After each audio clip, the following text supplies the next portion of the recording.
Okay, we're now recording. Great, good morning. Thank you for joining us for this special meeting of the State Bar Board of Trustees. Today is Saturday, December 3rd. It's a few minutes after 9 o'clock in the morning. We are meeting pursuant to a posted agenda for our special meeting. This is the portion of the meeting for public comment. I see Vice Chair Stallings is in the waiting room. We could let him in, that would be great.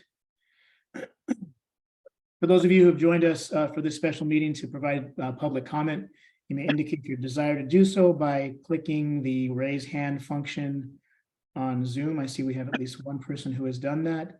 If you are calling in, the way to do that is to use *9, right? Not *6. And okay, we will move over to the public comment section. I see Mr. I'm sorry, Chair Duran. Can we Oh, take we the have to roll? take the roll. Yes. I'm counting the quorum in my head. Thank you, Madam Secretary. Broughton, Here. Chen, Here. Cisneros, Here. Dela Cruz, absent. Duran, Here. Noel, Stalag, absent. Shelby, Present. Joel, Present. Stallings, Present. Tony. Present. You have a quorum. Thank you, Madam Secretary. Now I will move on to public comment with all of the admonitions I just gave. Mr. Harrell, once your microphone is activated, you'll have a timer on screen for 3 minutes. Welcome and good morning. Well, thank you. It's a pleasure to speak to you this morning. I'm surprised at the composition of the body, so I appreciate that. I don't really have 3 minutes of commentary this morning. I'm frustrated, and I really don't have any other options. From my perspective, I won't be filing anything in a state court. I'm going to go to district court, of course, and I don't understand why this thing is metastasized. But there are two additional sort of novel arguments that come from it. The first is I would suggest in the future that you guys actually have a real process for settling things that really are minor, that would have been a traffic citation, or not even that, quite frankly. You don't have an ability to actually in good faith settle small problems. And so the small problems become bigger and bigger and bigger and bigger, right? Part of that is because you don't really actually have an internal accountability system that you can effectively operate, because, once there's cancer, if you don't remove it, it just sort of spreads into small things. So the argument there is waste. It's the first novel argument, right? That basically as a body, you aren't capable of doing things to mitigate damage. That's a side point. I mean, that has nothing to do with the antitrust stuff. I'm just saying that these things just like become these terrible, terrible things. How do you have an attorney that you are listening to, and these guys are about to sell their building, right, for $2.6 million, right? They've lied to you, I don't know, 4 times at the very least. They've lied to hundreds of students. And yet yesterday, the board gives them another chance. Imagine you're a parent and your child is, I don't know, a DACA student, because that's really where they go, and they recruit these guys, and they're not protected and they're not really ready. Anybody who picks year after year folks who yield an 80 to 90% failure rate, year after year after year, they're very good at picking losers. Almost intentionally. You have 30 seconds remaining. Also, I would suggest you change the 30-second policy or whatever, and that you basically give people a ride. I get the point that this is really just some war against, again, plausible denial. Plausible deniability doctrine is the only thing that could be working here. That you guys are trying to avoid that by limiting the time that the public can speak and create and present coherent arguments. And if you're not trained, it's a real problem. Thank you. I'm sorry, your time is up. Thank you, Mr. Hill. We will move on to Nick Holden. Mr. Holden, when your microphone is activated, or Ms. Holden, you'll have 3 minutes. Good morning. Good morning. I would like you guys to listen to a couple of phone calls, please. Let me see. Can you hear those? We hear you, but I don't hear a phone call. Hold on. I got 2 phone calls up on a website I built, VanessaHolton.com, and Leah Wilson. I have been sending you Freedom of Information Act requests, asking you to specifically give me a copy of the false police report that Vanessa Holton filed on me the day after I filed a state bar complaint against her. Now, I'm not sure why you're ignoring my request, Ms. Wilson, but I do have copies of the San Rafael Police Department admitting that they have a copy of the report. They just can't release it because it's an investigational report.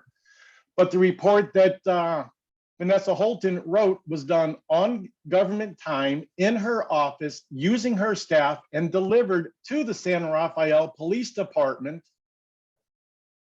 accusing me of identity theft when all I did was send out an email announcing Vanessa H's retirement to try to draw a little attention to the facts that there is corruption in the state bar, to the fact that Donna Hershkowitz, when she was there, I also filed a complaint against her.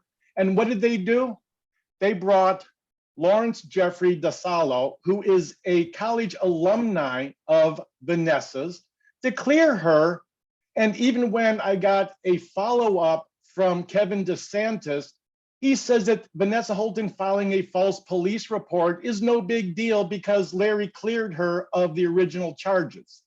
My original charges was I found out my ex-wife's lawyer helped her commit bankruptcy fraud. On VanessaHolton.com, there's 2 documents signed, one in January of 2008, where she declares herself the wife of Koji Akiyama. 3 months later, she files in bankruptcy court that she is single. I don't know how the lawyer, Mr. Heckman, ignored the Mr. Holden, I'm gonna just jump in and ask if you have something to address the board about related to the trustees' business or the state bar's business. Yeah, this We'd is love to- because we'd love on to hear your it. trustees' business, the agenda, it talks about moral turpitude. So my question is, if Vanessa Holton can file a false police report the day after I filed a complaint against her, why is it that that is not a problem? Why is it that every time I've asked for a copy of the report from Ms. Wilson under the Freedom of Information Act, why does she ignore it? Ms. Wilson, will you kind of answer as to why you won't give me a copy of the report, or will you continue to ignore it? I'm gonna ask our general counsel to address that if Ms. Wilson, Ms. Wilson, you're welcome to, but I don't have a copy of any police report, so. there you go. Well, can you contact the San Rafael Police Department, request the original copy Vanessa filed with them? Because he told me it was written by staff and Okay, delivered by Mr. staff. Holden, we appreciate you joining us this morning. Your time is up. Okay, I don't see any more members of the public wishing to address the board. We'll move on to item 50, which is our consent agenda. We've got one item on there, which is the approval of the specified contract pursuant to Business and Professions Code 6008.6. Is Mr. Mazer joining us this morning, or are there any questions? No. It's a consent item, but if any members of the board have questions, I'm happy to answer them. If you have a question of staff, let us know. If not, I'll take a motion on the consent calendar, please.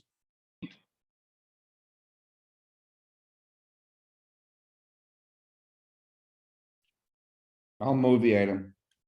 Motion by Broughton, second by Knoll. Madam Secretary, can we have the roll, please? Broughton, Yes. Chen, Yes. Cisneros, Aye. Dela Cruz, absent. Noel, Yes. Stalag, absent. Shelby, Yes, aye. Soel, Aye. Stallings, Aye. Tony, Aye. Duran. Aye. Motion carries. Thank you, trustees. We're going to move into closed session. I will make the announcement as required by the government code. We've got two items on our closed session this morning. The first is a discussion regarding an audit of closed Office of Chief Trial Counsel files.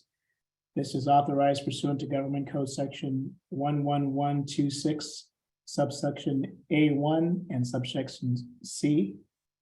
The second is a conference with legal counsel with respect to anticipated litigation under the authority of government code section 1126, subsection E2B1, one case at issue.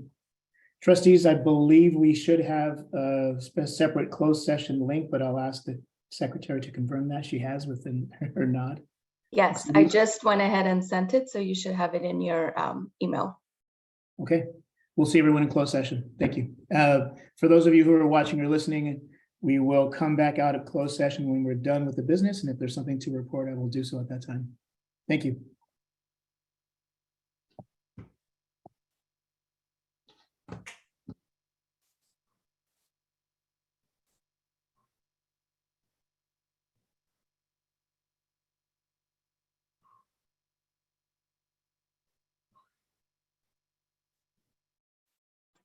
We are now recording.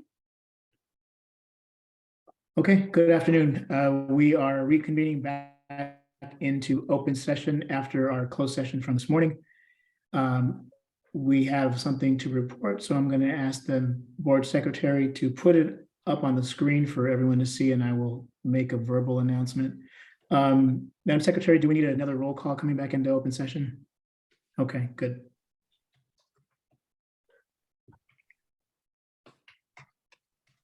All right, I'm going to try and make that big enough for me to see. Okay. Thank you so much, Mr. Hernandez. Resolved that the Board of Trustees establishes a special committee of the board to be known as the Ad Hoc Committee on Oversight and Accountability Reforms to develop and recommend to the board structural, operational, or other appropriate reforms to address and improve oversight of the State Bar's enforcement and prosecutorial functions of the disciplinary system and accountability of the State Bar to stakeholders and the public. And it is further resolved that the Board of Trustees directs the Ad Hoc Committee on Oversight and Accountability Reforms to recommend to the board necessary and appropriate actions in response to the findings in the report of the independent investigation by Halpern May Ibarra Gelberg LLP on whether the handling of any past discipline complaints against Tom Girardi, Mr. Girardi, was affected by his connections to or influence at the State Bar.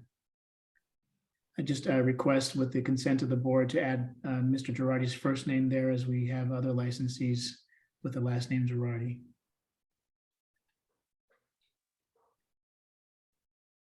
Madam General Counsel, I'm going to call that a clerical correction that does not need to be voted again by the board unless you disagree. I do not disagree. Okay, great, wonderful. I will report that the vote on this item was unanimous with all trustees present voting in favor.